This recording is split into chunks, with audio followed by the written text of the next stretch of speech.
ہر قسم کی حمد و ثنا کی بڑائی، بادشاہی، شہنشاہی اللہ وحدہ لا شریک کی ذات کے لیے۔ درود و سلام آقا دو جہاں، امام اعظم، خطیب اعظم، سید الانبیاء، سید الاولین والآخرین، جناب محمد رسول اللہ صلی اللہ علیہ وآلہ وسلم کی ذات اقدس اطہر و اعلیٰ کے لیے۔ عزیزان گرامی، آج کا موضوع جن عظیم شخصیات کے حوالے سے ہے کہ جن کے نانا حضرت محمد رسول اللہ صلی اللہ علیہ وآلہ وسلم، جن کی نانی جان حضرت خدیجۃ الکبریٰ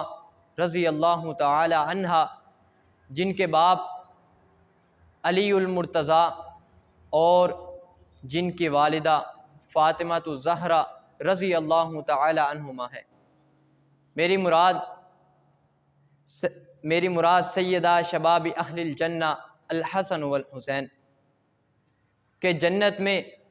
نوجوان سرداروں کے، نوجوان لوگوں کے جو سردار حسن و حسین، ان کے حوالے سے ہے۔ آج کی بات ان کی پیدائش کے حوالے سے شروع کرتے ہیں کہ جب نبی اکرم صلی اللہ علیہ وآلہ وسلم اپنی بیٹی فاطمہ الزہرا رضی اللہ تعالی عنہا کا نکاح حضرت علی المرتضیٰ رضی اللہ تعالی عنہ سے کر دیتے ہیں تو 3 ہجری کے اندر رمضان المبارک کے مہینے میں حضرت حسن رضی اللہ تعالی عنہ کی پیدائش ہوتی ہے۔ پیدائش کے بعد حضرت علی اپنے بیٹے کا نام حرب رکھتے ہیں۔ حرب کا معنی ہوتا ہے کہ جنگ۔ اصل میں حضرت علی رضی اللہ تعالی عنہ بڑے ہی جنگجو قسم کے انسان تھے، بڑے ہی بہادر اور دلیر قسم کے انسان تھے۔ آپ لڑائی جھگڑوں کے اندر، جہاد کے اندر شرکت کرنا بڑی ہی خوشی اور بڑی ہی خواہش رکھتے تھے۔ اسی وجہ سے انہوں نے اپنے بیٹے کا نام حرب رکھا، جنگ کے حوالے سے۔ تو ادھر سے نبی اکرم صلی اللہ علیہ وآلہ وسلم تشریف لاتے ہیں اور آپ پوچھتے ہیں کہ تم نے اپنے بیٹے کا کیا نام رکھا ہے؟ تو حضرت علی رضی اللہ تعالیٰ عنہ کہتے ہیں کہ میں نے بیٹے کا نام حرب رکھا ہے۔ تو آپ فرماتے ہیں کہ حرب نہیں بلکہ اس کا نام تو حسن ہے۔ اس کے بعد جب اگلے سال حضرت حسین رضی اللہ تعالیٰ عنہ کی پیدائش ہوتی ہے، آپ اس کا نام بھی حرب رکھتے ہیں۔ نبی اکرم صلی اللہ علیہ وآلہ وسلم پھر سے تشریف لاتے ہیں اور پوچھتے ہیں کہ اس کا نام کیا رکھا ہے؟ تو حضرت علی پھر سے کہتے ہیں اس کا نام میں نے حرب رکھا ہے۔ تو آپ فرماتے ہیں اس کا نام حرب نہیں بلکہ اس کا نام تو حسین ہے۔ اور جب تیسرے بیٹے محسن کی پیدائش ہوتی ہے تو حضرت علی رضی اللہ تعالی عنہ پھر سے اس کا نام حرب رکھ دیتے ہیں۔ تو آپ پھر سے اس کا نام بدل کر محسن رکھ دیتے ہیں اور نبی اکرم صلی اللہ علیہ وآلہ وسلم ان کا 7ویں دن عقیقہ کرتے ہیں۔ عقیقہ کرنے کے بعد ان کے جو بال اتروائے جاتے ہیں سر سے، اس کے برابر چاندی صدقہ کر دیتے ہیں۔ اس کے بعد آگے بڑھیے کہ اوپر والی آیت جو میں نے تلاوت کی، والذین آمنوا واتبعتہم ذریتہم بایمان الحقنا بہم، کہ وہ لوگ جو ایمان لائے، ایمان لانے کے بعد ان کی اولاد نے ان کی پیروی کی، اللہ رب العزت قیامت والے دن ان لوگوں کو بھی ان کے والدین کے ساتھ ملا دے گی۔ جب نبی اکرم صلی اللہ علیہ وآلہ وسلم کے اوپر یہ آیت نازل ہوئی، ندعو ابناءنا وابناءکم ونساءنا ونساءکم، تو نبی اکرم صلی اللہ علیہ وآلہ وسلم نے حضرت علی، حضرت فاطمہ اور حضرت حسن و حسین کو اپنے پاس بلا کر کہا کہ اے اللہ، اللہم ہؤلاء اہلی، اے اللہ یہ میرے گھر والے ہیں۔ اور اسی طرح سے جب ایک مرتبہ نبی اکرم صلی اللہ علیہ وآلہ وسلم نے اپنے اوپر چادر لے رکھی ہے، سیاہ رنگ کی چادر اپنے اوپر اوڑھی ہوئی ہے، ادھر سے حضرت حسین آتے ہیں، آپ انہیں بھی اپنی چادر کے اندر داخل کر دیتے ہیں۔ پھر حضرت حسن آتے ہیں، آپ ان کو بھی اپنی چادر کے اندر داخل کر لیتے ہیں۔ اس کے بعد حضرت فاطمہ اور حضرت علی رضی اللہ تعالیٰ عنہما بھی آتے ہیں، آپ ان کو اپنی چادر کے اندر داخل کرتے فرماتے ہیں اللہم ہؤلاء اہلی، اور ساتھ فرماتے ہیں انما یرید اللہ لیذہب عنکم رجس اہل البیت ویطہرکم تطہیرا، کہ اے میرے اہل بیت، اللہ رب العزت تم سے دنیا کی ناپاکی کو، دنیا کی گندگی کو دور کر دیں گے، ویطہرکم تطہیرا، اور تم لوگوں کو پاک اور صاف کر دیں گے۔ اور اسی طرح سے بعض لوگ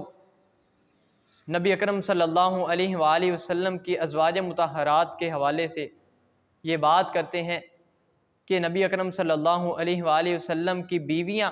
وہ نبی صلی اللہ علیہ وسلم کے اہل بیت کے اندر شامل نہیں ہیں، ان کے گھر والوں کے اندر شامل نہیں ہے۔ تو یہ میری بات یاد رکھیے کہ قرآن مجید کے اندر اور احادیث مبارکہ کے اندر کئی ایک ایسے دلائل موجود ہیں جن سے نبی اکرم صلی اللہ علیہ وآلہ وسلم کی ازواج مطہرات کا یہ معلوم ہوتا ہے کہ وہ بھی اہل بیت کے اندر شامل ہیں۔ ان میں سے پہلی دلیل یہ ہے کہ جب اللہ رب العزت نے سورۃ الاحزاب نازل کی، اس کے اندر ایک مکمل رکوع نبی اکرم صلی اللہ علیہ وآلہ وسلم کی ازواج مطہرات کے حوالے سے نازل کیا، اور ان میں ان کے مکمل طور پر احکام بیان کیے۔ احکام بیان کرنے کے بعد اللہ رب العزت نے فرمایا وَقَرْنَ فِي بُيُوتِكُنَّ وَلَا تَبَرَّجْنَ تَبَرُّجَ الْجَاهِلِيَّةِ الْأُولَى، مکمل آیات نازل کر کے اینڈ پہ فرمایا إِنَّمَا يُرِيدُ اللَّهُ لِيُذْهِبَ عَنْكُمُ الرِّجْسَ أَهْلَ الْبَيْتِ وَيُطَهِّرَكُمْ تَطْهِيرًا، کہ نبی اکرم صلی اللہ علیہ وآلہ وسلم کی بیویاں بھی نبی اکرم صلی اللہ علیہ وآلہ وسلم کے اہل بیت کے اندر شامل ہیں۔ اور دوسری دلیل، جب حضرت ابراہیم علیہ السلام کے ان کی بیوی کے پاس فرشتے اولاد کی خوشخبری لے کر آتے ہیں کہ آپ کو اللہ رب العزت اس بڑھاپے کی عمر کے اندر بھی اللہ رب العزت اولاد عطا فرمائیں گے، تو ان کی بیوی نے بڑا ہی تعجب کیا کہ اس عمر کے اندر، حالانکہ ہم بوڑھے ہو چکے ہیں، اس عمر میں کس طرح سے اللہ رب العزت اولاد دیں گے؟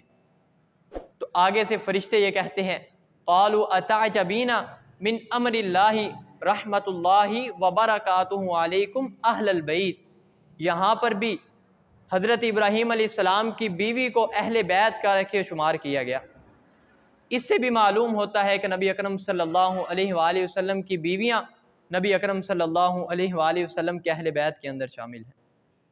اور تیسری دلیل صحیح البخاری کے اندر موجود ہے کہ جب نبی اکرم صلی اللہ علیہ وآلہ وسلم نے زینب بنت جہش سے نکاح کیا، نکاح کرنے کے بعد جب آپ اپنے تمام بیویوں کے پاس آتے ہیں تو انہیں اس طرح سے مخاطب کرتے ہیں کہ السلام علیکم اہل البیت ورحمۃ اللہ، اے اہل بیت، اے گھر والیو، تم پر اللہ رب العزت کی سلامتی ہو اور اللہ رب العزت کی رحمت ہو۔ یہ اہل بیت کہنا نبی اکرم صلی اللہ علیہ وآلہ وسلم کی یہ واضح طور پر دلیل ہے کہ ازواج مطہرات بھی نبی صلی اللہ علیہ وسلم کے اہل بیت کے اندر شامل ہیں۔ اور چوتھی دلیل صحیح مسلم کے اندر آتا ہے کہ آپ نے اسی موقع پر فرمایا تھا کہ کیف انتم یا اہل البیت، جس طرح سے انسان اپنے گھر والوں سے پوچھتا ہے کہ گھر والوں تمہارا کیا حال ہے، ان کی طبیعت کے حوالے سے پوچھتا ہے، اسی طرح سے نبی اکرم صلی اللہ علیہ وآلہ وسلم نے یہاں پر بھی فرمایا کہ اے اہل بیت تمہارا کیا حال ہے، تمہاری طبیعت، تمہارا کیا حال ہے، اس کے حوالے سے پوچھا۔ یہ چار دلائل اس بات پر دلالت کرتے ہیں کہ نبی اکرم صلی اللہ علیہ وآلہ وسلم کی ازواج مطہرات وہ بھی اہل بیت کے اندر شامل ہیں۔ اس لیے جو لوگ یہ کہتے ہیں کہ صرف حضرت حسن و حسین، حضرت فاطمہ اور حضرت علی صرف اہل بیت کے اندر شامل ہیں، وہ بات بالکل غلط ہے۔ جہاں وہ چار لوگ شامل ہیں وہی نبی اکرم صلی اللہ علیہ وآلہ وسلم کی بیویاں بھی اہل بیت کے اندر شامل ہیں۔ اور اسی طرح سے آگے بڑھیے، حضرت حسن و حسین کی فضیلت اور مناقب کے حوالے سے حدیث مبارکہ کے اندر آتا ہے کہ ان الحسن والحسین سیدا شباب اہل الجنہ، کہ حسن و حسین جنت کے اندر نوجوان لوگوں کے سردار ہوں گے۔ آج ہم اپنے معاشرے کے اندر دیکھیں، اگر کوئی ہمارے علاقے کا ایم پی اے، ایم این اے، وزیر اعلیٰ، وزیر پنجاب، اگر وہ کسی علاقے کا منتخب ہو جاتا ہے، اسے بڑی ہی عزت کی نگاہ سے دیکھا جاتا ہے، اسے بڑی ہی عظمت ملتی ہے، لوگوں کی نکاح کے اندر وہ بڑا ہی عزت والا خیال کیا جاتا ہے۔ یہ تو حالانکہ دنیا ہے،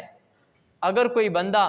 جس کو نبی اکرم صلی اللہ علیہ وآلہ وسلم بیان کر دیں کہ جنت میں یہ تمام لوگوں کے سردار ہوں گے، ان کی عظمت کے کیا کہنے ہوں گے۔ دنیا کے اندر جہاں ہم ان کو اتنا مقام، اتنا سٹیٹس دیتے ہیں، اگر وہی لوگ جنت کے اندر سردار ہوں گے تو ان کی عظمت کس قدر بڑی ہوئی ہوگی۔ اور اسی طرح سے حدیث مبارکہ کے اندر آتا ہے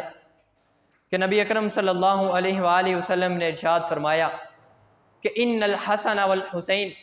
ہما ریحانی من الدنیا، کہ بے شک حسن اور حسین دنیا کے اندر میرے دو پھول ہیں۔ جب انسان کسی سے محبت کرتا ہو، کسی سے الفت کرتا ہو، اس سے محبت کے انتہا درجے کو پہنچا ہوا ہو، تو تبھی انسان کسی کے بارے میں کہتا ہے کہ یہ میرے پھول ہیں۔ آج ماں باپ کسی سے اپنی اولاد سے محبت کرتی ہے، وہ طرح طرح سے مثالیں دیتی ہے کہ یہ میرا لاڈلا ہے، یہ میرا شہزادہ ہے، یہ میرا پھول ہے۔ نبی اکرم صلی اللہ علیہ وآلہ وسلم کس قدر حضرت حسن و حسین سے محبت کرتے ہوں۔ اور اسی طرح سے جب ایک مرتبہ نبی اکرم صلی اللہ علیہ وآلہ وسلم خطبہ ارشاد فرما رہے ہیں، اسی دوران حضرت حسن و حسین رضی اللہ تعالی عنہما وہ ایک سرخ رنگ کا جوڑا پہنے ہوئے آ جاتے ہیں، اور جوڑا ان کے قدموں کے پاؤں کی طرف لگ رہا ہوتا ہے، جس کی وجہ سے وہ کبھی گرتے ہیں، کبھی اٹھتے ہیں۔ نبی اکرم صلی اللہ علیہ وآلہ وسلم اپنا خطبہ چھوڑ کر ان کو پکڑ لیتے ہیں، پکڑ کر اپنے سامنے بٹھا لیتے ہیں، اور یہ ارشاد فرماتے ہیں کہ اللہ رب العزت کا کلام بالکل سچا اور حق ہے کہ انما اموالکم و اولادکم فتنہ، کہ بے شک تمہارا مال بھی، تمہاری اولاد بھی تمہارے لیے فتنہ ہے۔ کیونکہ جب کوئی کسی سے محبت کرتا ہو، اپنی اولاد کو جب کوئی گرتا دیکھتا ہو، اسے تکلیف ہوتی ہے کہ میرا بچہ گر گیا۔ چارپائی سے، بیڈ سے بچے کو ذرا برابر ٹھوکر لگ جاتی ہے، بچہ گر جائے، جو تکلیف ان کے والدین کے دل پہ گزرتی ہے وہ وہی جانتے ہیں۔ جب ان کے دل پر یہ تکلیف گزری تو انہوں نے اپنا خطبہ چھوڑ دیا اور اپنے بچوں کو پکڑ لیا۔ اور اسی طرح سے جب حضرت فاطمہ رضی اللہ تعالی عنہ کے گھر میں نبی اکرم صلی اللہ علیہ وآلہ وسلم تشریف لاتے ہیں اور یہ پوچھتے ہیں کہ اے فاطمہ، کہاں یہاں گھر کے اندر کوئی چھوٹا بچہ موجود ہے؟ آپ صلی اللہ علیہ وآلہ وسلم کی مراد تھی کہ حسن گھر کے اندر موجود ہے یا نہیں۔ تو ادھر سے حضرت حسن رضی اللہ تعالیٰ عنہ بھاگے آتے ہیں، آپ صلی اللہ علیہ وآلہ وسلم اسے اپنے گلے لگا لیتے ہیں اور ساتھ فرماتے ہیں اللہم انی احبہ فاحبہ، اے اللہ میں حسن سے محبت کرتا ہوں، تو بھی اس سے محبت فرما۔ اور ایک موقع پر فرمایا کہ اے اللہ میں حسن سے محبت کرتا ہوں، تو بھی اس سے محبت فرما، اور جو ان لوگوں سے محبت کرتے ہیں اے اللہ تم ان لوگوں سے بھی محبت فرما۔ اس لیے ہمارے ایمان کا یہ تقاضا ہے کہ جہاں ہم نبی اکرم صلی اللہ علیہ وآلہ وسلم سے محبت کرتے ہیں، ان کے اوپر ہمارا ایمان ہے، ان کی کتابوں پر اللہ رب العزت کی نازل کردہ تمام رسول اور کتابیں، ہمارا عقیدہ یہ ہونا چاہیے کہ ہم ان کے اوپر ایمان رکھتے ہیں۔ ہمارے ایمان کا ساتھ یہ بھی تقاضا ہے کہ ہم جہاں ان پر ایمان رکھتے ہیں وہیں ہم حضرت حسن و حسین سے بھی محبت رکھیں۔ اور اسی طرح سے ایک مرتبہ حضرت ابو بکر صدیق رضی اللہ تعالیٰ عنہ اور حضرت علی رضی اللہ تعالیٰ عنہ نماز عصر ادا کرنے کے بعد باہر نکلتے ہیں، بچوں کے اندر دیکھتے ہیں کہ حضرت حسن رضی اللہ تعالیٰ عنہ کھیل رہے ہیں۔ حضرت ابوبکر صدیق رضی اللہ تعالیٰ عنہ ان کو اٹھا کر اپنے کندھوں پر سوار کر لیتے ہیں اور فرماتے ہیں کہ اے حسن، تو اپنے باپ سے مشابہت نہیں رکھتا بلکہ تو نبی اکرم صلی اللہ علیہ وآلہ وسلم سے مشابہت رکھتا ہے، تیری شکل و صورت نبی اکرم صلی اللہ علیہ وآلہ وسلم سے مشابہت رکھتی ہے۔ آپ اندازہ لگائیے کہ جب کسی انسان کی شکل و صورت نبی اکرم صلی اللہ علیہ وآلہ وسلم سے کہ مشابہ ہوگی، وہ کس قدر عظمت اور عزت والا ہوگا۔ آگے بڑھتے ہیں کہ جب حضرت حسن رضی اللہ تعالیٰ عنہ ابن سعد رضی اللہ تعالیٰ عنہ روایت کرتے ہیں کہ میں نے حضرت حسن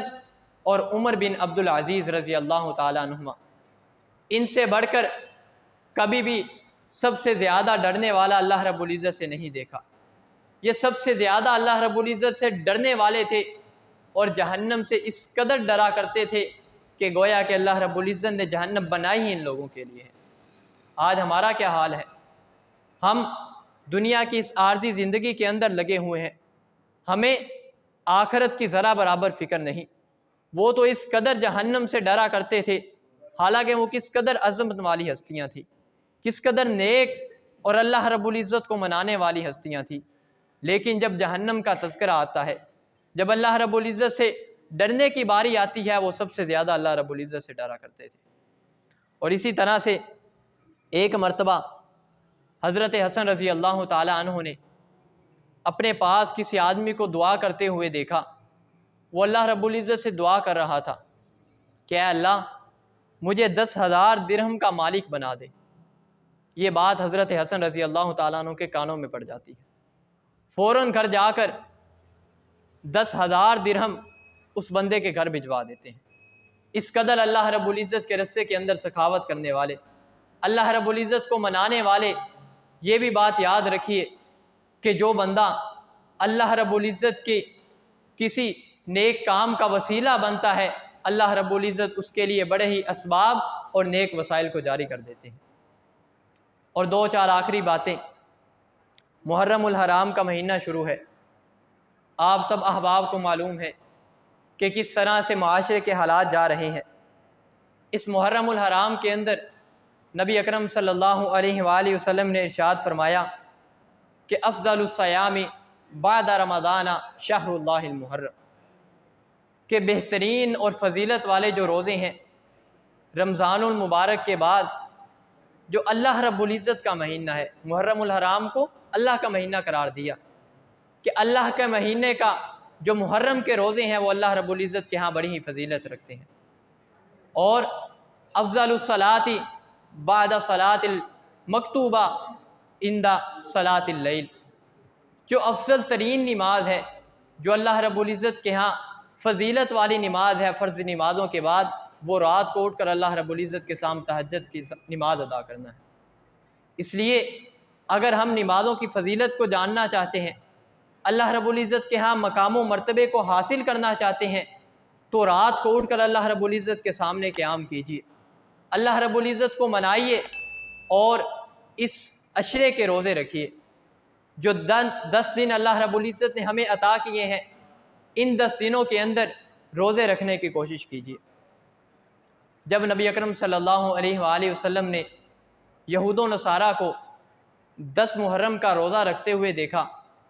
تو آپ صلی اللہ علیہ وآلہ وسلم نے ان سے یہ سوال کیا کہ تم اس دن کا روزہ کس لیے رکھتے ہو؟ تو یہودیوں نے یہ بتلایا کہ اس 10 محرم والے دن اللہ رب العزت نے حضرت موسیٰ علیہ السلام کو فرعون سے نجات دلائی تھی۔ فرعون کو اس 10 محرم کو غرق کیا تھا، تو حضرت موسیٰ علیہ السلام نے شکرانے کے طور پر روزہ رکھا تھا، تو اسی وجہ سے ہم بھی 10 محرم کا روزہ رکھتے ہیں۔ تو نبی اکرم صلی اللہ علیہ وآلہ وسلم نے فرمایا کہ ہم حضرت موسیٰ کو زیادہ ماننے والے ہیں، ہم ان کو زیادہ عزت و توقیر دینے والے ہیں، تو ہم زیادہ حق رکھتے ہیں کہ ہم بھی 10 محرم کا روزہ رکھیں۔ تو آپ نے بھی 10 محرم کا روزہ رکھنا شروع کر دیا۔ لیکن جب آپ کو بعد میں یہ پتہ چلا کہ یہود و نصارہ وہ اس دن کی تعظیم کرتے ہوئے روزہ رکھتے ہیں، تو ان کی مخالفت کرتے ہوئے، کیونکہ ہم نے وہی تمام کام کرنے ہیں جن کے اندر یہود و نصارہ کی مخالفت ہوتی ہو، تو آپ نے فرمایا کہ میں انشاءاللہ آئندہ سال، آنے والے سال 7-9 محرم کا بھی روزہ رکھوں گا۔ اس لیے ہمارے لیے سبق ہے کہ ہم 9 اور 10 یا 10 اور 11 محرم کا روزہ رکھیں۔ اور اس کی فضیلت کے حوالے سے یہ بھی بتلایا گیا کہ جو بندہ 10 محرم کا روزہ رکھتا ہے، اللہ رب العزت اس بندے کے 1 سال کے گناہوں کو معاف فرما دیتے ہیں۔ اس لیے 10 محرم والے دن اللہ رب العزت کی رضا کے لیے، اپنے گناہوں کو معاف کرنے کے لیے 1 دن کا روزہ رکھیے، اور یہود و نصارہ کی مخالفت کرتے ہوئے 9 یا پھر 11 اس روزے کو بھی 10 محرم کے روزے کے ساتھ ملا لیجیے۔ اور آخری حدیث جو نبی اکرم صلی اللہ علیہ وآلہ وسلم نے فرمایا کہ لیس منا من ضرب الخدود وشق الجیوب ودعا بدعوۃ الجاہلیہ، کہ وہ بندہ ہمارے دین میں سے نہیں ہے، وہ بندہ ہم میں سے نہیں ہے جو بندہ اپنے گریبان کو چاک کرتا ہے، اپنے آپ کو مارتا ہے، اپنے چہروں پر پیٹتا ہے، اور جاہلیت کے پکارنے کی طرح وہ پکاریں کرتا ہے۔ اور اسی طرح سے فرمایا کہ لعن رسول اللہ علیہ الناحیۃ والمستمیع، کہ جو بندہ نوحہ کرتا ہے، جو یہ 10 محرم کے حوالے سے حضرت حسن و حسین رضی اللہ تعالیٰ عنہ کے حوالے سے جو لوگ یہ نوحہ خوانی کرتے ہیں، نبی اکرم صلی اللہ علیہ وآلہ وسلم کے فرامین کی نافرمانی کرتے ہیں، نبی اکرم صلی اللہ علیہ وآلہ وسلم نے فرمایا اس کے اوپر میری لعنت ہے۔ اللہ رب العزت اس بندے پر لعنت کرتے ہیں جو بندہ نوحہ گاتا بھی ہے اور نوحہ سنتا بھی ہے۔ اس لیے آج کے دور کے اندر ان 10 دنوں کے اندر کس طرح سے نوحے جاری ہیں یہ آپ لوگ جانتے ہیں، کس طرح سے جاہلیت کے لوگوں کی طرح اپنے آپ کو پیٹا جا رہا ہے، اپنے آپ پر ظلم کیا جا رہا ہے اور نوحہ خوانی کی جا رہی ہے۔ حضرت حسن و حسین کی سیرت کا انہوں نے اپنی پوری زندگیاں انسانی حفاظت کے لیے، دین اسلام کو بچانے کے لیے وقف کر دی۔ انہوں نے تو عورت کو عزت دلانے کے لیے، عورت کو پردہ دلانے کے لیے اپنی تمام زندگیاں وقف کر دی۔ لیکن آج ان 10 دنوں کے اندر جس قدر زیادہ بے پردگی ہوتی ہے، زنا کاری ہوتی ہے،